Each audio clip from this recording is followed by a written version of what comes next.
And with that, I'd ask our panel members to come forward, and we'll get started with the discussion.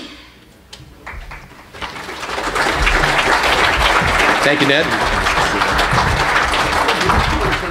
Hunter, thank you. Jason, thank you.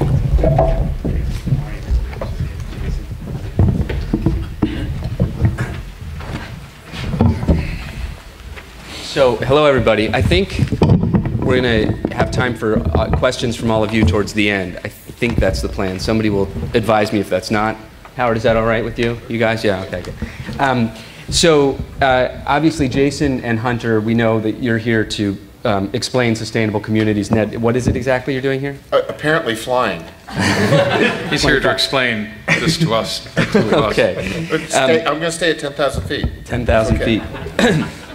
So, Hunter, I'm going to ask you, Steve gave us a pretty good introduction, and I hope he left a few things for you to say about what it is that you're doing. Well, a good chairman sort of takes the high ground. What we're dealing with today is a really remarkable opportunity to work together as 4 MPOs in a region of 12 counties to develop the sort of planning tools and frameworks that will allow us to collaborate. We've basically, for the last 60 years, been operating within a set of metropolitan areas that have defined who we are.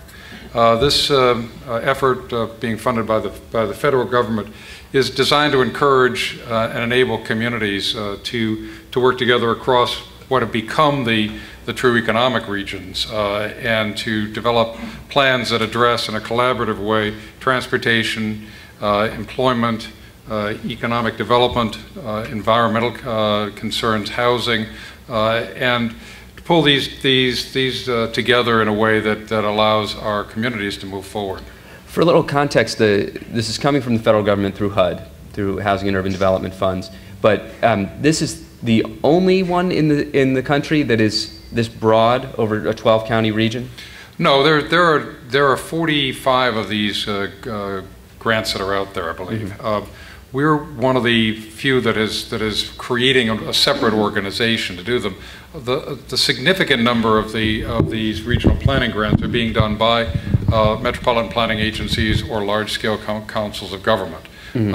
And Chicago, for instance, is building its planning process off of work it's been doing for the last 20 years with regard to Chicagoland. They've got a single metropolitan planning organization that covers basically the area defined broadly as the Chicago region. Likewise, in New York and Connecticut, the Regional Plan Association, which has been going since the teens of the last century, is undertaking an effort. We're in a unique role here because the consortium came together about a year ago. Mm-hmm. With the encouragement and leadership and catalytic funding from the Fund for Economic Future to bring together the 4 MPOs that Steve Hambley mentioned and other actors, other civic actors, institutional actors, cities, counties, townships, the 12 counties we involved the universities, so Cleveland State's taken a real lead to put together an organization that can address the future of this larger region. So, Jason Segedy, if for a while we've all known that it would be great if the MPOs could get together, why does it take the Fund for Economic Future and $4.25 million to get the MPOs together? Well, I think there's this kind of apocryphal wisdom going around that the MPOs never get together. I mean, in fact, in the past we get together a lot, but typically our conversations do focus, I think, naturally around MPO issues. So oftentimes we get together through OARC, which is our consortium of MPOs throughout Ohio.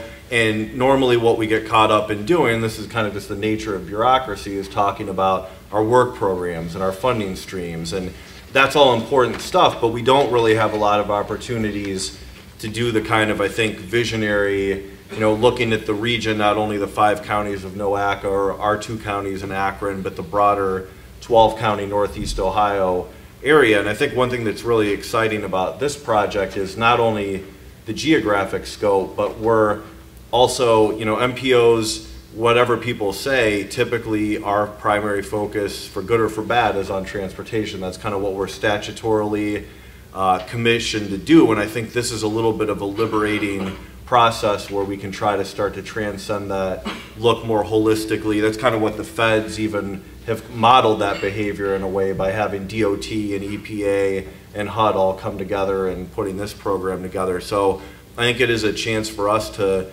look at land use and housing and how all these things tie together. Because I often say transportation is really a means to an end. I mean, other than recreational travel, you know, our transportation system is important because it enables you to do other things, shopping, work, etc. So I think starting to better understand those relationships and come up with a consistent vision for the region, it's kind of giving us permission to do that, I think. Well, give us all an example of what will now be possible that wasn't possible before. Specifically, yes, from the, yeah. Like, I have to go first? Yeah.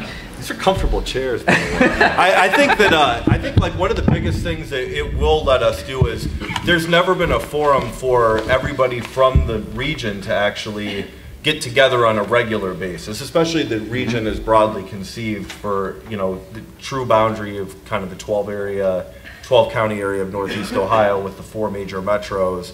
And we do a lot of communication historically, but it's typically on specific issues. Like I might call Howard, or District 4 might talk to District 12 about, oh, we're gonna improve 271 and, you know, it's going through Macedonia and Oakwood and we need to get together at the boundary.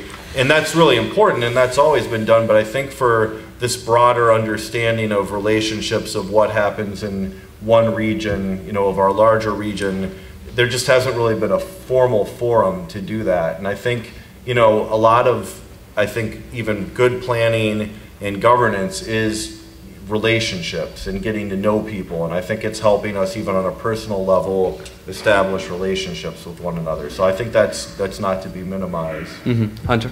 Well, let me give you one very specific example, and it sort of emerges from the reality that the MPO structure was put in place in the 60s for communities that were basically very centralized. Howard did maps a number of years ago showing the commuting patterns in 1960, 1970 before the freeways, and everybody in Cleveland basically lived within 30 miles of work, and so the edge of urbanization, frankly, was Beechwood on the east side, and everybody moved downtown. That's an entirely different world today. Our transportation system, particularly our public transportation systems across the Northeast Ohio region, operate within these historic patterns of being focused on the historic center. Well, something has taken place in the last 40 years, and it's called 271. Now, when I was growing up out in Pepper Pike, 271 was farmland, and in fact, my brother and I actually rode our bikes on 271 when it was under construction. There was nothing out there. Now it is the new regional downtown. If you talk to the transportation planners at NOACA, we're very good with their model, and their transportation model is essentially unique to NOACA because of RTA's rail component. They model the traffic patterns going to and from 271, but that employment district also is a significant employment district for the Mahoning Valley and for the Akron area. Those two MPOs use their own models, and in fact, I believe they use the ODOT model. The models don't necessarily talk to each other. The public transportation companies don't collaborate to get people to and from that center, so you can't get easily from Youngstown or Warren to the jobs at Progressive or the clinic or the new hospital there. And Akron, again, we're confronted with a set of tools that worked fine in the 60s and 70s, but don't allow us to look at the way the world has evolved. And likewise, when you look at the park systems, we realize we have phenomenal metro parks, but they don't connect to one another. You can't get from Mill Creek Metro Park to Cleveland Metro Park to the Lakefront Park on a bicycle. Not yet, anyway. Well, it's sort of interesting that the Lakefront Bike Plan was adopted by Ralph Perkins, still hasn't been carried out. So we've had these plans for, and the good former mayor is long past, but the plan still remains, and it's not been implemented. Part of what I think we can do here is look at these connections that we all know ought to be there, and enable the collaboration. There's already a collaborative framework being developed between the metro parks. Well, put that into the mix. And put that into the collaborative framework that has existed between the 4 MPOs for the last 20, 30 years. And enable people to look together at the same geography and also understand what has changed. What has fundamentally changed about our transportation networks, our location of jobs, our location of housing, our location of retail. How do we deal with efficiency and equity, which are really sort of the drivers behind this? How can you become an efficient place in terms of movement of goods and people so that you can compete globally? And how can you be equitable so people have a chance to get to the jobs that are there? What you just said raises a few very specific questions about how people, lots of different people, need to change their thinking. I want to come back to that in a second, but Ned, from your perch up high. The tallest ivory tower in the world. Yeah. I feel like I'm somewhere a cross between a condor and a falcon. This is good. This is perfect. Well, what do you see up there in terms of the future, and what impact this particular collaboration, this particular consortium, might be able to have on our ability to function, as Hunter has posed the challenge, as an economically competitive region, not just a bunch of economically somewhat competitive municipalities? It lays out an opportunity, as Jason said, to have a conversation, but if you don't get funding to have conversations, so we got to go beyond that substantially. A couple things that take place. We started out during the post-World War II period as a set of isolated areas. As Hunter's brought out, with the advent of the automobile, interstate highways, we slop and merge into each other. And when you look at the data, we really are 3 functioning labor markets that are getting more and more intertwined every single year. And that is an important realization. The second realization is which may offend some of my students and colleagues in my faculty at the Levin College of Urban Affairs, is that we are always going to be fairly dispersed in what we do. Part of our competitive advantage is low density, and part of our competitive advantage is truck transport, rail transport, and access to large markets. So the notion that we're going to follow an East Coast or Portland, Oregon model to development in the future is pure lunacy. So we have to figure out how we get density that works, that preserves our traditional historic centers, and allow for flow of goods and people across that space. So as Hunter was talking about, one of our big challenges then, and there are actually 3 that I see, is knitting together the pieces of our social, economic, and cultural infrastructure across a very big region. That's an exciting prospect. The second big challenge we're going to have is how do we deal with and start thinning out the overhead cost or overhead burden of governing ourselves. It's pretty expensive, but for those advocates say we're going to be one big happy region around a campfire singing Kumbaya, that's not going to happen. I was at Lakewood's State of the City address last night, and Bill Grimberg raised his hand and said to Mayor Summers, "Are we going to regionalize and should Lakewood go away?" It's an interesting forum to say it. It means that this conversation is going a big way, and also it shows you don't want Bill in the audience when you're the mayor. But the point is, no, Lakewood's never going to go away. And so the second challenge is how do we deal with efficiency? And we've got 3 choices. One is the business version, which means you get rid of a layer. So what do you want to get rid of, counties or cities? Your choice. That's not going to be what the blood is going to take. The second way in which you achieve efficiency is how to get rid of whole functions.